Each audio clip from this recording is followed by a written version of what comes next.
Já se jmenuji Michal Schubert, čau. Tady máme dnešního hosta Filipa Schuberta, který vám ukáže florbal pro začátečníky. Takže jdeme na to. Takže A já jsem Dominik. A Filip nám ukáže zpomalený hokejový dribbling ve florbale. Tady můžete vidět, že není na tom nic těžkého, jenom zleva doprava, ale nesmí vám ujet míček. Postupně, jak budete lepší, tak se to zrychluje a zmenšuje úhel. A teďka můžeme přestat a můžeme ukázat florbalový dribbling. Taky zpomaleně, prosím. Tak. Špička, pata. Samozřejmě zatím nic není lehčí. Ale potom se to zrychluje, jak budou větší a větší.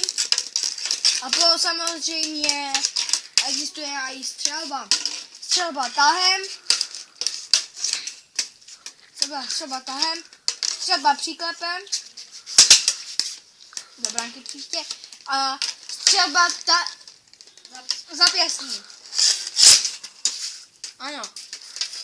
Samozřejmě můžou být výhazy rovno.